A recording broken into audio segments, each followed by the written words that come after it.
On.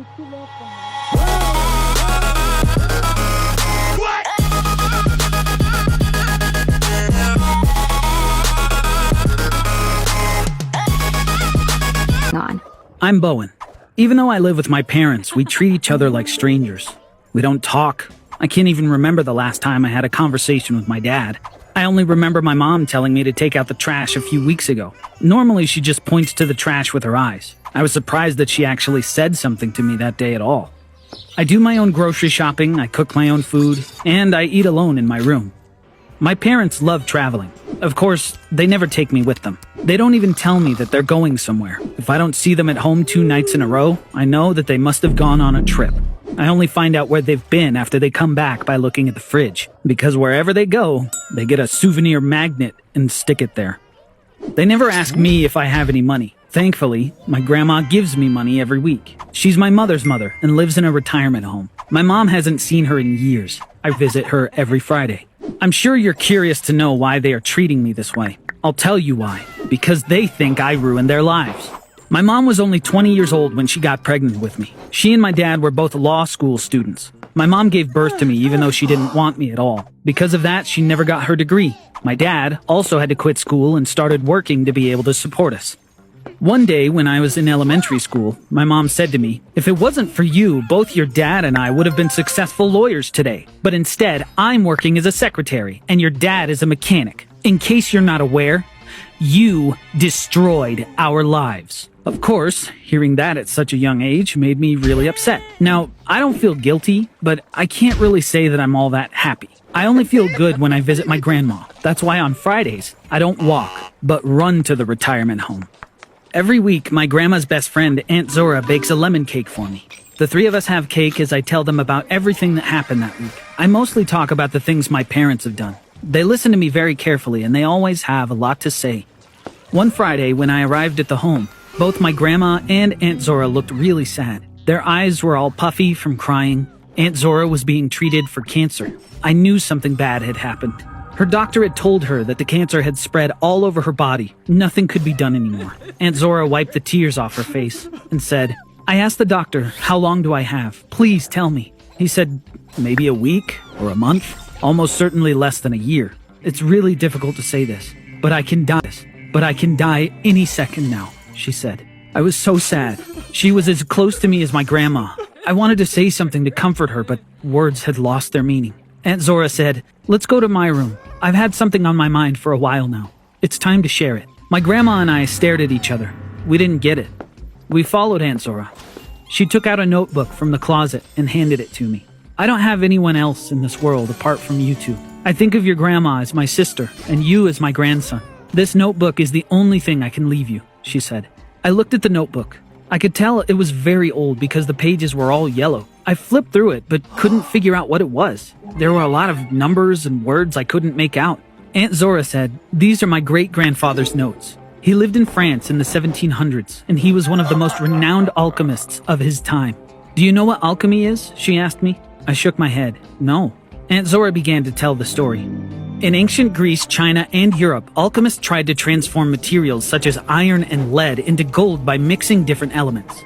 They used to say, if you mix the right ingredients, you could turn a rusty key into solid gold. There were some who succeeded, but they didn't tell anyone about it. They kept it a secret. My great-grandfather was one of them.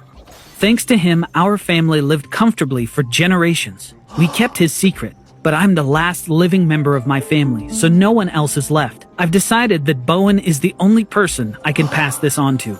And I have some good news, too. The formula in this notebook transforms not only metals, but any object into gold. Listening to Aunt Zora, my grandma was surprised as I was. "Anything at all?" she asked. "Yes, everything. There's even rumors about one of my great-uncles accidentally dipping his hand into this liquid, and his whole hand turning into gold." My grandma said, "Zora, you really surprised me with this. Why do you live here if you're so wealthy?" Aunt Zora smiled. "Because I was so lonely. I decided to build this place because I wanted to have a lot of friends," she replied. My grandma screamed, "What? This place belongs to you? Why didn't you tell me?" Aunt Zora laughed. "You never asked. Don't ask, don't tell." Then she took out a wooden box from the closet. She gave it to my grandma. "And this is for you. But don't open it just yet. Don't ruin the surprise.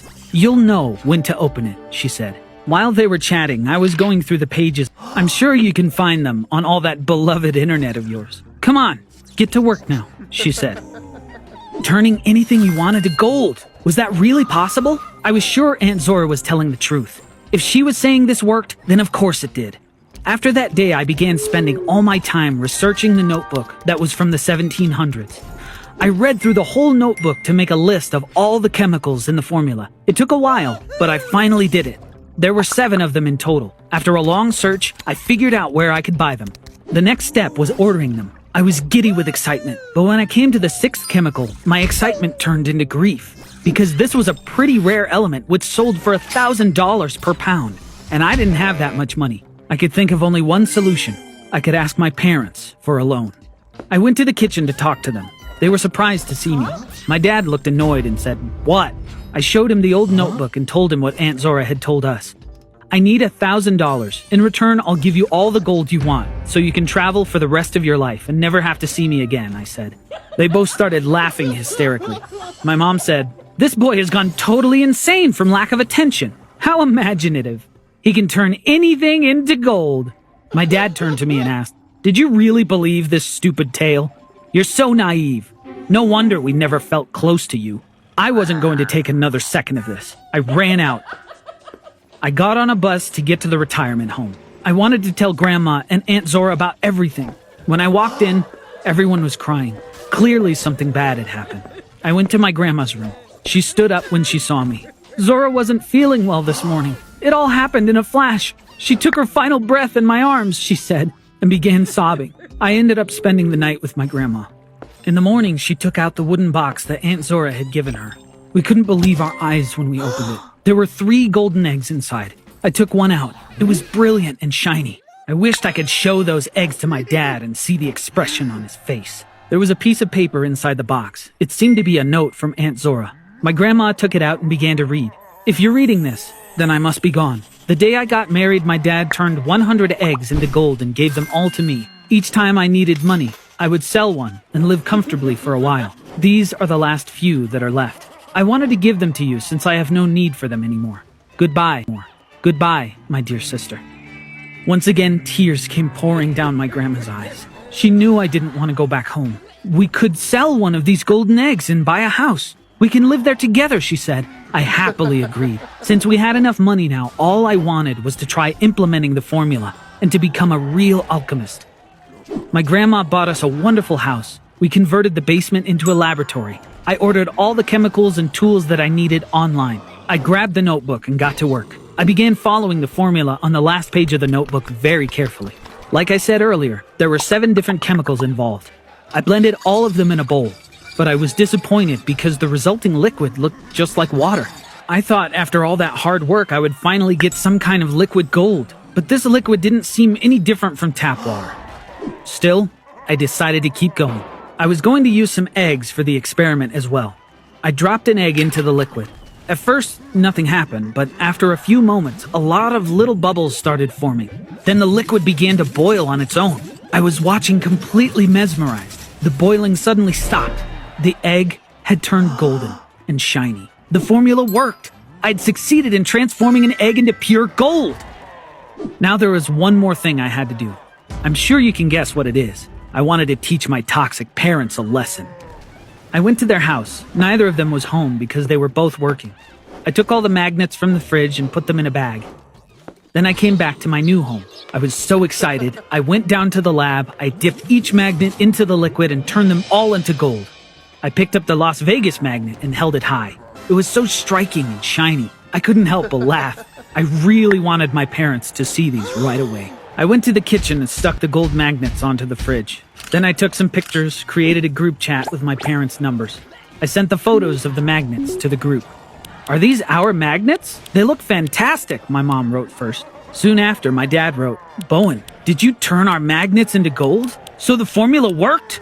What an incredible success! I'm proud of you." I wasn't going to reply, but they kept texting me. My dad wrote, "We really need to catch up with you, son. Shall we go on a family trip together? We have to celebrate your success." My mom wrote, "Honey, where are you now? Send us your location. We'll come to you. We missed you so much." At that point, I'd had enough. I didn't expect my parents to sink so low for money. It also made me furious to think that they could fool me with a few nice words. I went down to my lab. My parents still kept texting me. I was holding my phone, but wasn't reading any of their texts. I slowly lowered my phone into the liquid. Soon after, it turned into gold. They couldn't text me anymore.